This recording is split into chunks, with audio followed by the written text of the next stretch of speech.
Afternoon, guys. How did it feel watching your young defense play the way they did on? It's kind of been the same all year. They've given me great energy, really good effort, and you continue to see them get better and better from week one to last week. And I think it's going to continue to go. I think the guys are just getting better. I think they're learning from each other. I think they're really growing together. And it's like always things are correct, and they're so correctable. You make a couple things from the first week of the season, you see the improvements just in the latest game that we played. So it's a real fun group to coach. It's a real fun group to be out there with, and they've responded really well when it comes to playing the sport. The change from veteran to young defense, has that changed at all what you look for when you're breaking down film and how you try to communicate that during sessions? I don't think it's changed. I think it's making sure you're clearer.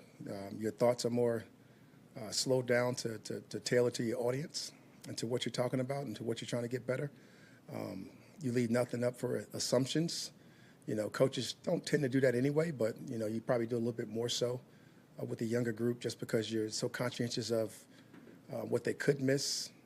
And you want to make sure you go through the whole process with all your coaches. I got all these really good coaches, and Eric Henderson and Joe Caniglio and Chris Shula and Aubrey Pleasant. You want to make sure what you're saying and your thoughts get to their young group. Chris Beek, Mike Harris, Andrew Carter. I mean, all these guys, when they're communicating to their guys from me, from them, what are they able to give us back? It's probably more important to know what they know as opposed to us knowing what we want them to know. What was it like seeing Kello get that interception Monday night, and what has he meant to the secondary? That was really impressive. First off, it was most of the time when you have turnovers, it's usually when technique and opportunity meet, and that was one of those ones where you had great technique, but you also had a elite play. And every once in a while you have those, and when you have elite plays that are not just technique and opportunity, that was a wow moment. And it was a big moment. It was a moment where they had the chance to actually get that thing and potentially tie that thing up or take the lead, whatever the case may be. And it was a big moment for those guys to step up at a big time in the game, particularly what happened the previous play to the very next play, having a chance to get a turnover right there, which it was our first of the year. And that was one thing I commended the guys on today, how much better they went after the ball in this game as opposed to the first two. Not that they didn't do it the first two, but their intent felt different. Even though you didn't get them all out or some of the bounces didn't go your way, the tip from Fuller, some of those type of things, but you've really felt the great intent from a turnover standpoint and the importance of it. And when a guy like that makes a big play, is always huge. 3 games in, what is your assessment of pass rush? And I guess I would say maybe it's kind of a caveat, like maybe minus Aaron this last game, the younger guys. Where do you think they're at right now? You really never factor in Aaron, to go back to your point from last week, but you always talking about how are the guys rushing around Aaron. In the first game in Seattle, to watch those guys go out and finish that game with the way they were able to do it, whether it was Aaron getting the sack and then Kobe and Agent Zero going out there really making plays and being able to affect the quarterback. This game was really good because they paid attention, particularly detail of protecting Burrow with his limited mobility. So you see more Max Pro, you see more full slide. And I think it was really good by Agent Zero to be able to go out there, Brian Young to be able to go out there and really force the pocket, keep it tight, make sure he can't leave, even though he didn't want to, but to really get people in his face to step on his toes in order to really keep his quarterback rating down, to not let him get comfortable back there and just kind of hang out. But you never can exclude Aaron because he's going to get there, or he's going to have the chance to get there. He's always going to get the attention to draw somebody else free. Kobe getting at half a sack was because of him, playing off of him, doing the right things the right way. A couple of the pressures coming from Hoyt and coming from BY were outstanding. And you also got to add Ernest into that mix, how much he's on the line of scrimmage and able to add into it. So I don't know if you would grade him through the first 3 games. I think it's more of I like where the continued development is going and where it could be as we keep meshing this thing together. You got to get some more threats, other than Aaron, to allow some of that stuff to open up for him. I really think that's just the constant repetition of reps for those guys. And then sort of a teaching question follow-up to that. It was before Aaron's sack, I believe, where there was pre-snap, he and Cody Turner on the interior, they had a communication, and and then they flipped. We got all kinds of adjustments within the game plan, and certain looks, try to dictate where we put Aaron, and all of those things happens with calls. So Aaron has the ability to move at times and to really cause confusion for the other side of the ball based on game plan alignments, based on rush ability, based on getting people a certain spot. And they flipped it last minute, opened up a crease, and he was able to crease a double team and get through there and make a real play. How's Michael faring in terms of dropping into coverage? That's Michael Hoyt. Oh, Michael Hoyt. Michael Hoyt, as far as dropping into coverage, is asked to do it probably a little bit more than the other guy because he's the older guy. I really think he's done a great job just with our development from the spring, from our development from what we've done in camps. When you talk about outside backer, you're never really asking those guys to do too much covering. That's like the third thing in their totem pole. Pass rush being number one, setting the edge in the run game being number two, and then pass drop would be that third kind of element that you ask those guys to do, that making those kind of hybrid backers. But, I've been really pleased with everything he's done. He got the bogus PI on 14 the first week of the season. I was hoping he could be the first person in history from outside linebacker spot to get 2 PIs in a row, showing his coverage versatility.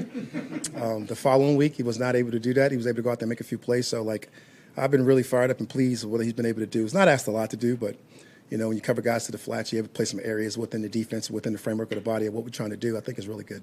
What was the process during the offseason of identifying him, a 300-pound defensive tackle, as someone? I think he lost weight, man. I'm sure he has. You're judging him. I'm sure he has since then, but what was the process of? Last year when he stepped up for us in a major way, with Flo being the one backer out there, we lost a couple backers during the season, whether it be through acquisitions from trades or cuts or whatever the case may be. And he stepped up really throughout the process and really was the most athletic guy at the time with some experience of playing to get out there and play. He shows great athleticism that he's always shown for us from a special team standpoint. And for him to get out there and to be able to go play outside linebacker for us was great. And for him to use his physical presence on setting edges in the run game and do some of those things and how he really causes some great disruption there. And then he had a little bit of a learning curve, which he still goes through every single day, of how to set an edge, what's too much when you're leaning on a guy, what's too little. But I think those things all come hand in hand with going out there and absolutely playing long time and going out there and getting the reps that you need in order to get better every single week. So, he's been doing, the things that we've asked.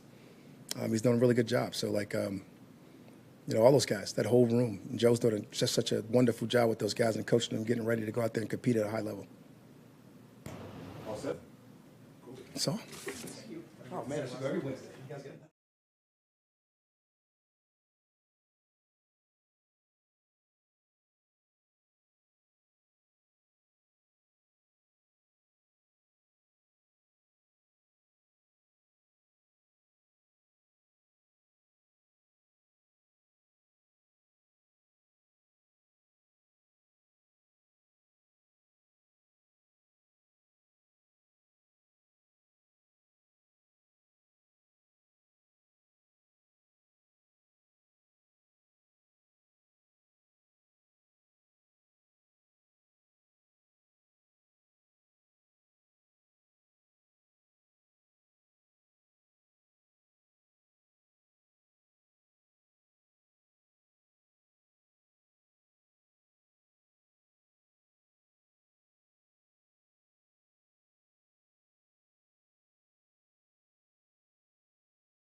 what's your assessment of the offense's performance against?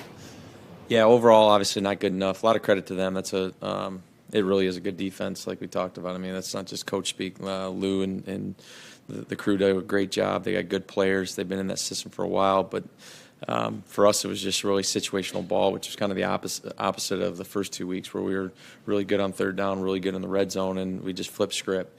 And I want to say, 7 of our 15 or so third downs were 3rd and 9 or 3rd and 10 plus, which you can't live in that, especially on the road in that environment with that kind of defense. And then the red zone, obviously, thought we had our opportunities. We just didn't get it done, didn't execute.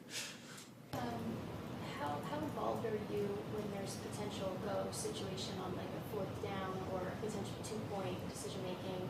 What is the conversation like? How involved are you in that? That's stuff that takes place before the game, and there's always going to be variables within a game.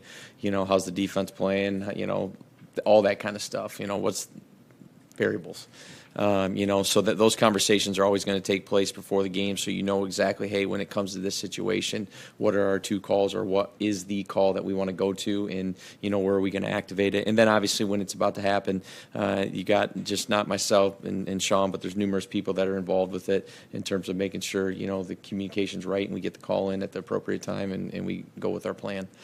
Late in the 4th quarter, Sean was just saying you're talking about some of the situational errors, some kind of staying in bounds, things like that, and then also some of the he talked through some of those calls. What's your overall assessment over the late minutes of that game, and how the group handled it? Yeah, I mean, it was there was some good, some bad. Situations where when you're down 2 scores and we only have 1 timeout, which you never want in those situations, time is at a premium. Obviously, we need to execute, and whatever play's called, the ball's got to get there. And if we're outside the numbers, working to get out of bounds. If we're inside the numbers, working to get vertical. And there were some situations where we probably could have got out of bounds. And when you got receivers running vertical and having to come back to the line because that clock's still spinning, that's an extra 20, 25 seconds, which could be 3 plays, and in that situation is going to be huge. Trying like heck right there to score before the 2-minute, because that's kind of that built-in timeout. And I want to say we got the ball with roughly 4 minutes, maybe like 3:50 or something like that. And if we could have got it in the end zone, or at least got points before the 2-minute, now you have the 2-minute and a timeout. Now you're not just kind of in desperation. There's still there's a prayer. So there's some good, some bad, and a lot of stuff to learn from. What are the challenges as an offensive staff when you guys are trying to adjust or adapt protection and things like that when you lose the starting left tackle and starting left guard? Yeah, no, it's tough. In hindsight, you can look back and say, wish you'd done this, wish you'd done that. We're never going to live that way. We had a plan going into it, and there's definitely things that you can do as a staff to help those guys out in terms of sliding protection, in terms of getting chips and stuff like that. And felt really good about where we were going within that plan. Obviously, it didn't work out to our liking or our players' liking, and we're learning from it. How different is it going into Indianapolis this week, where you do have a few days to potentially plan if Alaric's not available?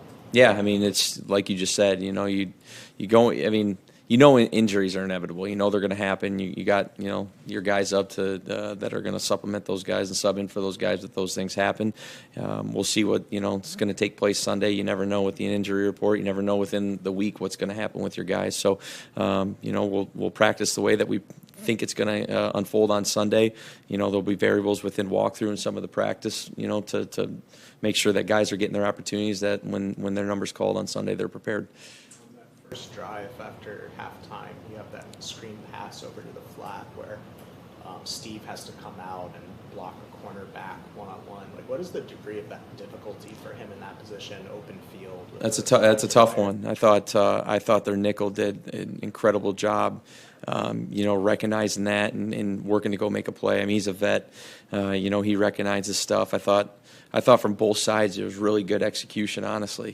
For Steve to be able to get that done. He's had a few reps in practice through training camp, both against against the Raiders. I want to say against the Broncos too, where he had similar looks. And as a rookie, learned from those. And if you're a tick off right there, that could be the difference between 2nd and 17 and what ended up being an explosive play. So, really for Mike Hilton, that was a really good play by him. Luckily, Steve was there, and then. Obviously we had a lot of space after that, and Kyron made the most of it. Two-part question, if you don't mind. You guys coaching, players did as well, into you all's run game over this off season. Do you feel like there's been enough balance there so far through the first 3 games, especially this last one? I thought the first game there was enough balance. Obviously, we didn't get necessarily the production we wanted. Second game, when you look at it from the first 3 quarters, there was good balance, and then all of a sudden it went from where we felt like we were about to go take the lead to now we're down 10 quickly. After we had that the interception, then we went 3 and out, and then they ended up going scoring. I'm talking the San Francisco game, and that kind of got it out of a little bit loose too. What we're always going to want to do is still to help our pass protection out, still continue to get a run game going, not abandon the run in the fourth quarter. That's something you always want to do. The thing about what Lou does in Cincinnati is they don't allow you at times. I mean, you want to stay balanced, but if they're telling you you're not running the ball here, you're not running the ball here based on the punt block type pressures that they're bringing in those situations. And so there was a lot of runs called that unfortunately had to get checked out of it into some passes, and some of the results were good and some of them weren't as good, So again, you always want to stay balanced, but you're also not going to just go beat your head against the wall if they're saying you're not going to do it. And that was the second part of the question is what was it that he was showing you guys pre-snap? Yeah, they've always, again, I've personally played them 3 years in a row now, and obviously Sean and the group, dating back to the Super Bowl and practicing against them, and they found a way to have a system which I think is in a lot of alignments of what we try to do on offense and similar to what Ra's doing on defense. It's just, in my opinion, good menu where a lot of things start out looking the same that end up being different. So they might just, show you a 8-man front with the nickel and safety up and the 2 backers inside. They might bring both those guys off the edge. They might bring one of them and play a cover 2 shell behind it. So they're bringing a run pressure, but they're also protected in the back end. It's just a really good menu of stuff, and they know that there, and it makes it difficult. What's your conversation with Stafford like going into this week, coming off that game? Yeah, you just, we reset as an offense. It wasn't the result we wanted. Week 2 wasn't the result we wanted. I know, felt like we played a good game, but we didn't play good enough to win in week 2, and we certainly didn't play good enough, in week 3. And fortunately for us, it's all correctable stuff. No doubt they made some good plays and they got some good players. Just off the tip pick there, we picked up the nickel pressure fine. Well, the nickel, instead of just ramming his head against an offensive lineman and going nowhere, he's going to read out of it, and he gets his hand on the ball, and unfortunately it goes right to 55 for a pick. So kudos to them for making a good play, but a lot of the stuff that we didn't get done from an execution standpoint, we know we're capable of, and that obviously wasn't up to our standard. Good. Thanks, guys.